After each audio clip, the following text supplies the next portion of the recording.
his Twitter address. Yeah, Kobe Bryant's wife also called off the divorce earlier this year. Just like Lakers fans, she wants things to go back the way they used to be. Yeah, when they were winning. I'm thinking that something's wrong. And other news, Nick, I found out Kobe Bryant, he makes over $1,000 a month. Just Really? That is about 4 times what I make. Yeah, well, there you go. I mean, he's a baller. What can you do?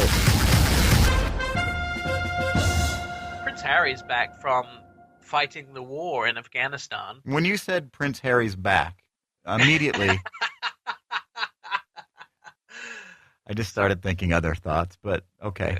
Yeah. Now because Nick, are you attracted to Prince Harry? Do you find him attractive? I think he is absolute, like, he is perfect. He's the perfect man. He has nice red hair, and he's a very fit young man. Right. He's a bit of a cavalier, and I think I like that cavalier attitude in him. But also, I find the press interviews he gives are very subdued. Like, they ask him really difficult questions. Mm-hmm. And, they asked him about fighting, and he said... Because he just got back from a tour in Afghanistan. Right. He's back from fighting the war in Afghanistan. They asked him questions about it, and he said, sometimes you have to take a life to save a life. And, that makes me start thinking, well, he clearly, he was a gunner and a co-pilot in a helicopter gunship. And so he clearly had to take a life while he was there. I mean, that's what they did. But don't military guys normally not say that kind of stuff? Don't they? If somebody asks, "Did you have to kill somebody?" Don't they normally say, "I don't like to talk about that"? I mean, isn't that more like kind of the code of the military? Well, I'm pretty sure that. He probably had a lawyer or the palace PR person right there that made sure he didn't say any of the wrong things, and they didn't use anything. So, well, Prince Harry, he says he shot and killed Taliban members in Afghanistan.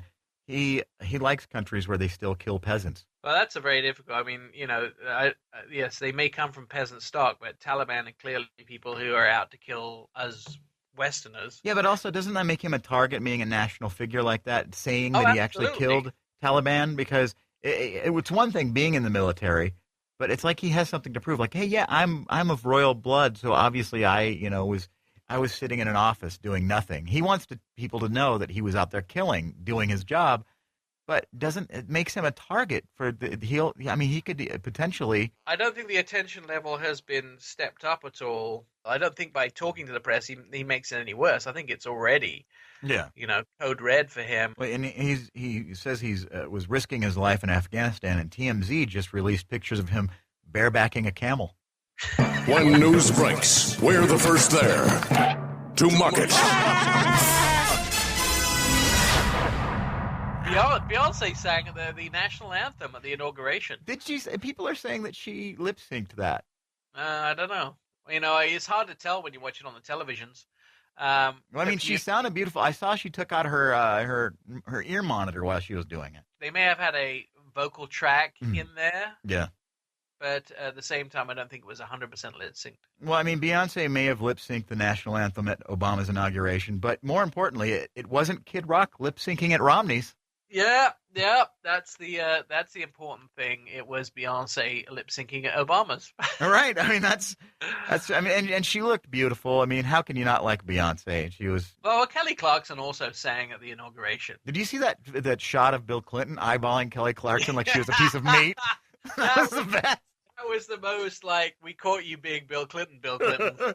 Like some habits die hard. Right. It was like, hey, baby. Hey now. Good dress. I don't know. And she, when you think about it, Kelly Clarkson kind of resembles Monica Lewinsky if she was going to have somebody play her in a movie or something.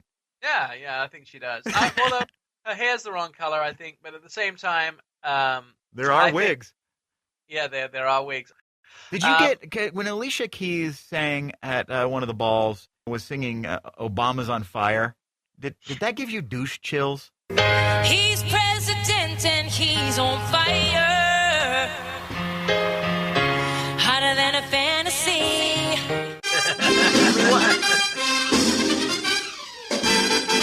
And one of my final stories in this week's Pants-Free recap is that Leonardo DiCaprio is drained and he's going to take a break from acting.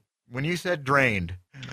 I meant drained. Right, yeah, right. Well, do you find him attractive? I would tell you about Leonardo DiCaprio. He is one of the best actors in the world. I mean, he really is one of the only people I know that can really, really act. That movie, Catch Me If You Can, was one of my favorite movies. Oh, my God. Brilliant. Wasn't he just in that movie, Fandango?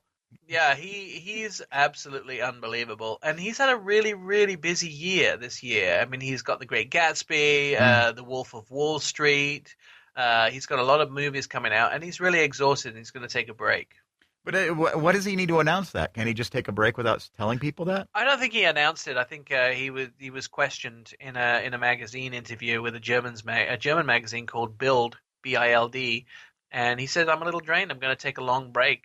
Well, he says he plans to fly around the world doing things for the environment. Maybe he could try not flying around the f***ing world. Yeah, I mean, that's the whole deal, isn't it? However, I will give him a big thumbs up, because he was one of the first stars in L.A. to go to the Oscars and several other big award ceremonies in a Prius rather than a 8-mile-a-gallon limo. I mean, I'd be happy if Leonardo would just come to my work and show the guys I work with where the recycle bin is. It's the end of the world as we know it. Well, thank God that's over. Yeah. It's the end of the world as we know it. And I feel fine. Well, there you have it. Another fine pants-free podcast, Nick. Thank you for being here, of course, as always. Yeah, thank you for taking your pants off for me. Yeah, awkward. Awkward moment. Hey, by the way, I had an English person contact me who's not as in from the country England, but somebody who's trained in the English, and they did suggest pants free should have a hyphen between it, and I told them it was a brand name, and therefore, however it was written was how it was. And thank you very much for contacting us. Well, at least somebody cared enough to write us.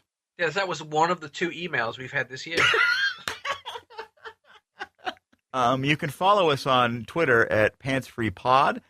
Nick J. Miles is on Twitter as well, and I'm Marconi Baloney. We're on Stitcher. We're on iTunes. Do us a favor. If you listen to the podcast here, find us on iTunes and give us a good review, because it'll crank up our ratings on iTunes, and that's always good for anybody. So for now, I am Balonius Francine Marconi, along with Nick J. Miles, who's saying, I am not hyphenated, and I don't intend to be. Pantalones a libero. Marconi, Marconi, And we're done! The Marconi